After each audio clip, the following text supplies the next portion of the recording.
B Unnikrishnan സംവിധാനം ചെയ്ത് നിവിൻ പോളി നായകനാവുന്ന ഏറ്റവും പുതിയ ചലച്ചിത്രം പ്രതിച്ഛായ. മലയാളത്തിൽ നമ്മൾ പലതവണ കണ്ടു മറന്നിട്ടുള്ള ഒരു usual political family drama outlet അതിനാണ് ഈ സിനിമയും കൊണ്ടുവരുന്നത്.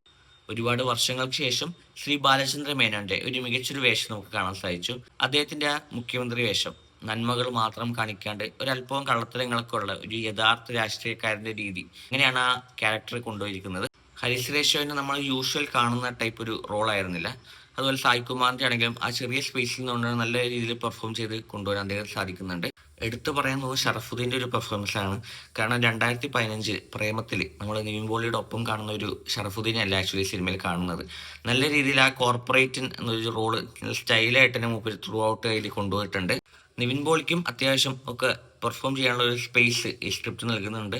തുടക്കത്തിലൊക്കെ കുറച്ച് കുട്ടിത്തരങ്ങളൊക്കെ ആയിട്ടുള്ള നമ്മുടെ യൂഷ്വൽ നിവിൻ പോളിയുടെ ഒരു ചായ്വ് കാണുമ്പോഴും കുറച്ച് കഴിയുമ്പോൾ നല്ലൊരു സീരിയസ് ട്രാക്കിലേക്ക് ആ ഒരു ക്യാരക്ടറിനെ കൊണ്ടുപോവുകയാണ് ചെയ്യുന്നത്. കേരളത്തിന്റെ ഒരു യഥാർത്ഥ രാഷ്ട്രീയ പശ്ചാത്തലം തന്നെയാണ് ഇതിലും പറഞ്ഞു പോകുന്നത്. ഇടതിനോടും വലതിനോടും മാറി മാറി കൂറ് കാണിക്കുന്ന ഒരു രാഷ്ട്രീയ ബോധമുണ്ട് നമ്മുടെ. നമുക്ക് ചുറ്റും നടക്കുന്ന മാറ്റങ്ങളെ ഒരു വിവേകത്തോടെ തന്നെ കണ്ടുപോകുന്ന ഒരു റിയൽ കേരള സ്റ്റോറി, അങ്ങനത്തെ കുറച്ച് എലമെന്റ്സും ഈ സിനിമയിൽ വന്നു പോകുന്നുണ്ട്. സിനിമയിൽ കുറച്ച് പോരായ്മകൾ തോന്നിയത് ഒന്നതിന്റെ ദൈർഘ്യമാണ്. പല ഇമോഷൻസും കണക്ട് ചെയ്യാൻ വേണ്ടി കൊടുക്കുന്ന കുറച്ച് സമയമുണ്ട്. കുറച്ച് സ്ലോ മോഷൻ സീൻസുകൾ അത് ഒരുപാട് അതിൽ കയറി കയറി വന്ന പോലെ തോന്നി.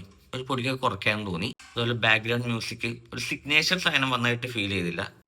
ഓവറോൾ പഴയ ബി യുണിക്സിന്റെ സ്ക്രിപ്റ്റുകളുടെ സുപ്രീമസി ഫീൽ ചെയ്തില്ലെങ്കിലും അത്യാവശ്യം കണ്ടിരിക്കാവുന്ന ഒരു മൂവി ആയിട്ട് തന്നെയാണ് ഫീൽ ചെയ്യുന്നത്.